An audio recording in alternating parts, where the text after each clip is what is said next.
All right. So it's Friday. Yeah. And what happens in Fridays, particularly in Spain? What we do in Fridays? Well, we do party. Yeah. So I'm gonna talk a little bit about three of my favorite clubs. Yeah. I love salsa dancing, salsa, bachata, kizomba. And one of these clubs is called the Host. This is a medium-sized club specialized in this kind of dance. It's in the not in the center of Madrid, but not so far. Like good location. Yeah. So keep this name in your mind. It's going to be called the Host. Another one is this huge. It's called Joyous Lava. Perfect location, city center. It's been there for 35 years. One of the most successful clubs in Madrid. Mainstream, so you don't really need to be a dancer to go there. Yeah, anyone can go. And then you have this one. Yeah. Oh, by the way, who's there? Well, this place is called El Son. Yeah. Good location. And it's in the middle. Not so specific for dancers and not so mainstream. Yeah. Well, what happened is that we all were enjoying these three clubs for many years. COVID started. So, three clubs, three different stories. So let's talk first about what happened for the Host. What happened for the Host is that they stopped any kind of operation. Yeah? So they stopped, and they were specifically for dancers. So for 2 years, it was closed. And now, recently, it opened again. Yeah? No big deal. But they have the financial resilience to keep on paying the rent, keep on paying for some fixed costs that they have, and still they could start again. Of course, for sure with some financial impact. But the club is there. What happened to Joyous Lava? Big revenues, 35 years, super successful, is closed. They closed. They closed after just 1 month in the lockdown because they didn't have the financial resilience. Yeah? They had a lot of money, but that's different from being resilient, which is having financial health. Yeah? They have very huge revenue, but also very high cost because the location and the size of the building is really big. So they couldn't afford to be closed for 1 month. What happened to El Son? Actually, what happened is that the owner of this club also owns some restaurants in the area. So as soon as it was possible for restaurants to open, he turned El Son into a restaurant. So what happened is that it became popular as a restaurant. It was so popular that even dancers, as they remember the place and they liked the brand, they went there to have dinners, have some drinks with your friends. It was always crowded. During the lockdown, when only it was available to go for a restaurant, you have to go there at 6 if you wanted to have dinner at 10. Of course, you know, we're Spanish, so we have dinner really late. Yeah? Always crowded. What happens now to El Son? During the day, it's a restaurant. During the night, it's a dance club. And as a matter of fact, now the price is higher because it's always crowded. Yeah? It's 20 euros to go there. I don't go there anymore, it's too expensive. But it's always crowded. So actually, all businesses, all these three businesses, went through the same trauma. Yeah? For some of them, it was destruction. Yeah? For Joyous Lava, it was like termination of the business. For another one was traumatic experience, but progressively they're getting back on track. For the third one was an opportunity for disruptive innovation, because it's not very common in Spain that we have the same club as a restaurant and also as a dance club during the night. It's a nightclub. Yeah? So something that I think is very important that you learn after seeing this and how many other businesses respond to COVID is how important it became to consider resilience as part of your business strategy. Because, of course, as a business owner, what you want is to ensure that the business continues alive in time. Yeah? Many times we think that the purpose of a business is to make money, but it's not true. Just to ensure that this business keeps on working in time.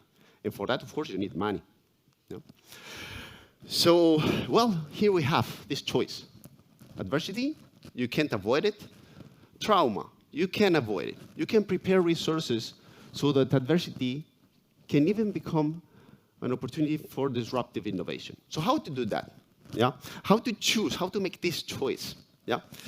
Well, this is when resilience comes to the place. And I have to tell you something. It's never a good moment to buy insurance. Only when you have a problem, only when you have an accident, you say, I should have bought insurance. Yeah? So this is the most difficult part of business resilience, because it's not that during the crisis, you try to find resources to respond to the crisis. During the crisis, you are only capable to use the resources that you gathered before. So you have to work now for the next crisis. It's not you have to work now for the current crisis. Yeah? So resilience is the ability to adapt to a disturbing agent in adverse situations. And business resilience, so this applied to business, is the ability to respond to these business disruptions while keeping the operations, the people, the assets, and maintain the continuous of the business. Yeah? So ensuring that the business keeps on working on time. So how to do that? Proactively. This is very important. We should do this proactively in preparation for the next crisis. Yeah? Because the next crisis is going to come. You know? So it's not only about new pandemics. It's not only about someone to come into your market and completely changing the rules of the game, which is something that is going to happen. So the effect of Uber, Airbnb, and all these unicorns, Netflix, that they come into a business domain and they change the rules of the game, this is something that is accelerating. It's every time more feasible, not only to create a new product, not only to create a new business, but to create a new business model. Yeah? We should be ready for that. And also, we're not going to get into data, but the impact is bigger. Yeah? The impact of this pandemic was bigger because it's easier to travel, but also the impact of a new product or new business model is bigger because it's easy to deploy a business worldwide in a matter of weeks, right? So how to respond to this new normal in which disruptive changes are going to be so frequent? Well, sorry, but not only with agility. Of course, agility is needed. The agility is the ability to respond when you choose to respond, when you choose new market, new product, yeah? When you choose to find a new business model or a new business hypothesis to validate is when you need agility. Yeah? Resilience is responsiveness when you don't choose, when it just happens. Yeah? So I believe that this ability to respond when you don't choose to respond is built upon the ability to respond when you choose to respond. As this ability is built upon efficiency, and efficiency is built upon on quality. But this is something new. You know, this is something that the market is requiring us to put more attention on. Now is when we go to the practical stuff, yeah? Because I know that we all love inspirational talks and this stuff. Yeah, very nice, yes, resilience. This Spanish guy, yeah, was explaining about the dancing clubs and, well, what to do. Yeah, I know do you want a recipe a little bit like this? Do you? Yeah. But, okay, with that, yeah, is not enough. A little bit more, like you don't want a recipe. Yeah, okay, very good. Much better. Okay, so I will give you 5 steps, yeah? But they're not easy, so I need your full attention on this, okay? They're a little bit more abstract. So the first one is have a systemic awareness. It is something that, in my opinion, we didn't do in the right way with Agile. We're doing it now, yeah? So seeing the organization as a whole. Yeah? Initially, we focused so much in the operational level of agility. But here, we're talking about the whole business. Yeah? So what does it mean? So we should, of course, observe the operational part, which means how we deliver products and services, how we build them. Yeah? What is our expertise? This is one side of our resilience. So we need to be responsive on being able to change our operations, as the host said, yeah? As they did. They turn into a restaurant. That involves the need of operational resilience.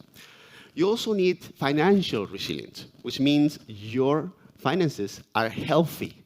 Yeah? You don't have too much debt. Yeah? It's not very expensive for you to get new customers. Yeah, you have some savings, you have some assets you can recycle. So, well, in short, you are a company that people would like to invest on, yeah, because you're healthy financially. Another factor to consider is our market position. So how much our customers love us. I will give you an example. So I really love Amazon. I'm a customer of Amazon. I'm also hold some stocks from Amazon. If tomorrow Amazon decides to have car insurance, I will buy it. I will buy my car insurance from Amazon because I trust Amazon. Amazon is a resilient brand. Yeah? If they change, as the host, for example, if they change business, people still would like the host. Yeah? People still go to the restaurant. They trust the brand. Yeah? That's the market position resilience. And the last but not least is the human capital. Yeah? Human capital resilience. So are we able to preserve and attract talent also under difficult situation? Are people able to make decisions when, during difficulties? Because of course, if people are not used to make decisions when things are normal, when things are difficult, even less. You know? So if you have a very hierarchical organization, when everybody's asking the boss what to do, when it's not crisis, when there is a crisis and you need to make decisions fast, these people are going to be even less ready to do it. And you're going to be even less responsive. Understood these 4 factors? So please consider this. Go back to your company and analyze how resilient you are from these 4 different perspectives. Additional clue, you can do the same thing with Agile.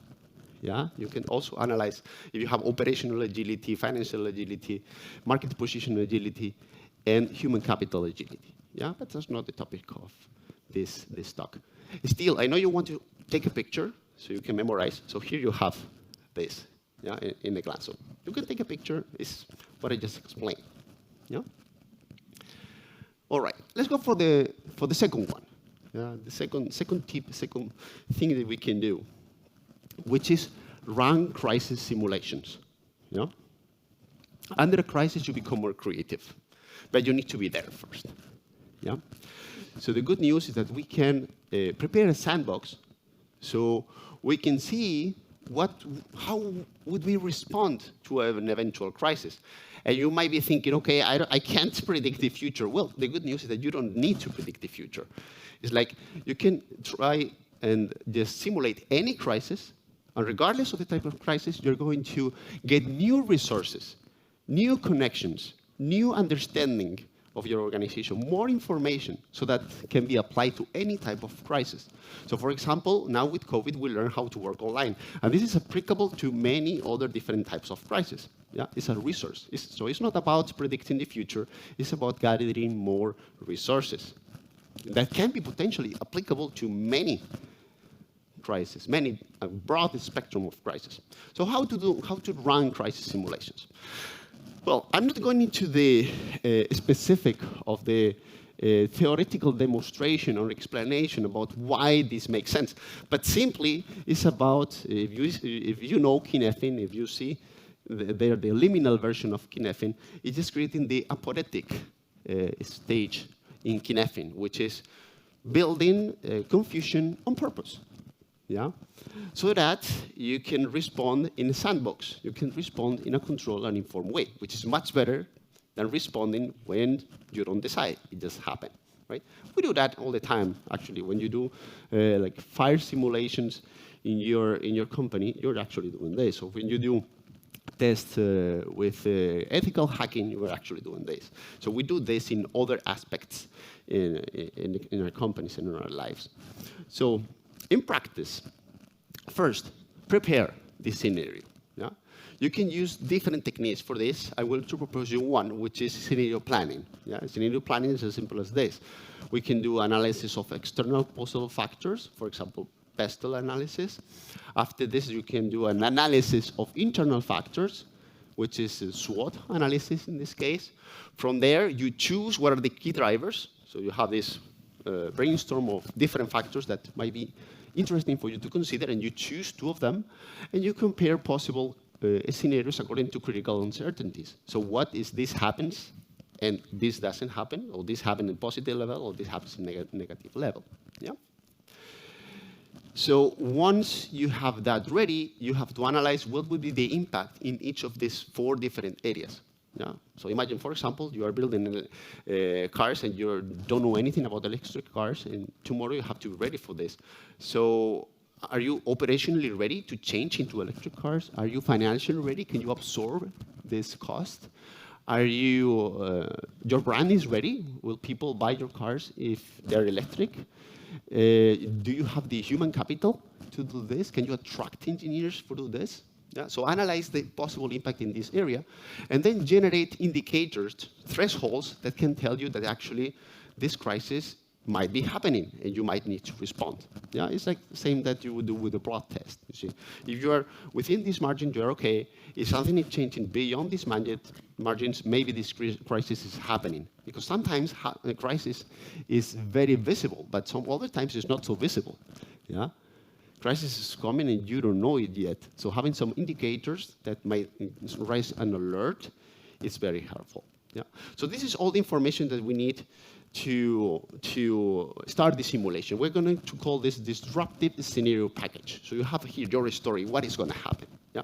So if you don't want to go for such a complicated scenario planning, for example, you can just come up with an idea. For example, let's say you're an insurance company and you just, okay, this is the story. Imagine that someone is offering free insurance. What would we do? That's your story. So you analyze indicators, how it's going to impact your business in these 4 different areas. Step 2, simulate. Yeah? So how to simulate? Well, if you're now doing open spaces or you're now doing exploration days, you can just do thematic exploration days or thematic open space or thematic lean coffee so that you can find possible responses to this scenario. Right? So I will give you here one example. Yeah? Again, you can use different techniques, but this is just one possible example. So a critical part of the simulation is the swarming. Yeah? It's demonstrated that during crisis, you need to find resources outside of your company. It's not about cross-functional teams. It's about cross-department teams and also cross-company. Yeah? So as this club that it was called El Son, so they had the possibility to connect with other restaurants that was owned by the same person so that we can get this operational resilience happening in the company. Yeah? So be able to find resources outside of your company, swarm. Yeah? And you can separate this group in these 4 areas. One group that is going to focus on the operational area, one group that is going to focus on the financial area, so on and so forth. And then you can use, for example, design thinking. So use an observation of the landscape of the new story. After this, you can find different ideas in these different areas, so get into the ideation phase, and prototype possible solutions. Yeah? Possible solutions that can be in isolated area or combined within several areas. So what to do with this? Well, out of this simulation, you have simulation output matrix, which is, okay, what initiatives, what prototypes were wrong during the simulation that we think are a good way to answer to a possible crisis. Yeah? The third step is to reflect.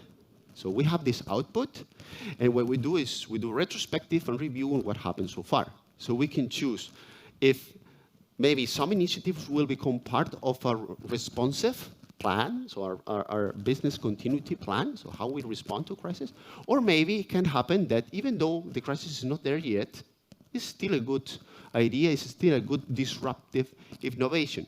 Yeah, as I said before, in my opinion, in my understanding, disruptive innovation and crisis are very tightly connected. So maybe, even though crisis is not there, it's still a good idea. It's still a good idea to try this.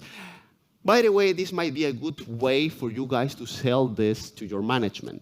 Yeah? Remember, it's never a good idea to buy insurance, only when you have the problem. So you tell this to your management. They do simulations. They will say, oh, okay, we will figure out what to do when crisis is here. But if instead you sell that is also a possibility to create disruptive innovation, they might listen to you, right? So, well, this is the moment to make that choice. Out of that reflection, we have the improvement action matrix, yeah, which is, okay, what are we going to do in practice? And then we implement, which, as I said before, we can either make this being part of a responsive plan, a responsiveness plan, or turn this into an initiative, into a product. Yeah. So you might address a committee, someone who makes this decision, and put whatever you think will be helpful for a future crisis into your business resilience repository, which is a business continuity plan, or turn it into a product or a service. Yeah? Well, this is the whole picture. Again, I know you want to take pictures and all that, so if you want to know how the model looks like, it's the moment to take a picture. This is the whole idea. Yeah? So let's go for the step or the tip number 3. Yeah, which is activating new collaboration structures and governance strategy. Remember, 2 important things that we learn. First, you need to find help outside of your company. You need to create cross-company structures to be able to respond to crisis. And also, you need to make people able to make decisions. So you should teach people how to make decisions when crisis is not there, so they become more responsive when crisis is there. Yeah? Don't be alone. Create and enable cross-company or structures, cross-company collaboration structures, and enable more decision-making. That's why self-organization is very important. That's why giving meaning to people becomes very important. Yeah? Create circles. Maybe you can try dynamics in governance or sociocracy. So people should be able to make decisions fast when crises are there. Yeah? Tip number 4, diversify your business. Yeah? One tip that you can do is just draw your business canvas.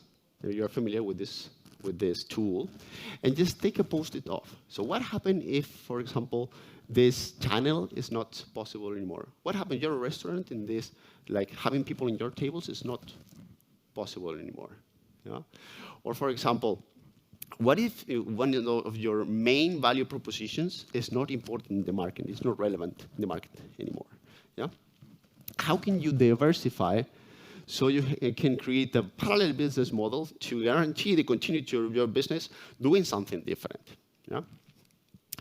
So I envision the future of resilience companies being networks of interconnected, interrelated startups. So smaller companies that they do different things, so that if one of these small businesses die, the rest can respond and absorb the people that are not relevant in this kind of business that disappeared. Yeah?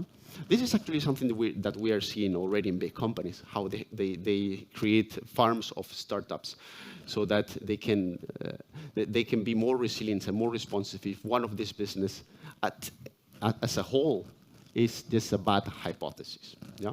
So I envision the future like this.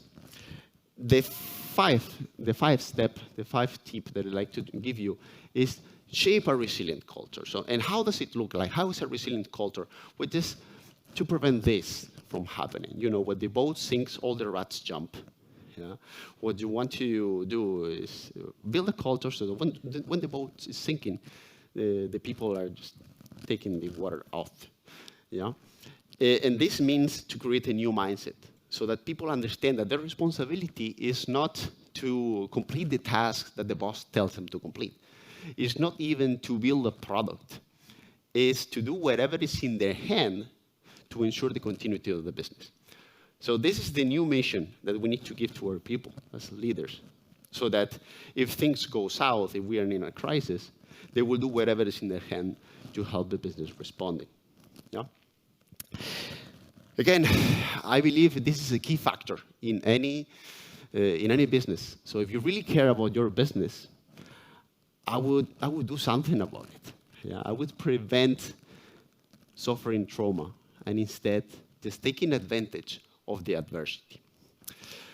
So what is my request? So what to do now?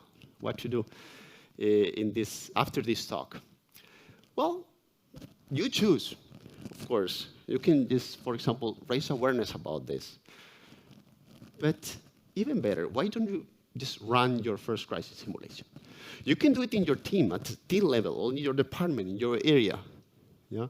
Find a possible scenario, and for one day, just one day, practice. How would you respond? How would you respond to this? I think it would be, for sure, a good opportunity to reflect and learn more about your own organization, your resources, and your ability to respond. And that's almost all I wanted to say. Almost all I wanted to say. Maybe a little bit weird question. How many Polish people are here? Okay. So I happen to have seven Ukrainian refugees at home. And having the opportunity to be here, I really want to thank you all Polish people for the great inspirational help that you're giving to Ukrainians. So really, I really admire you for how much you're helping these people. So thank you so much for that. It's the only thing I wanted to say. Thank you. Thank you so much.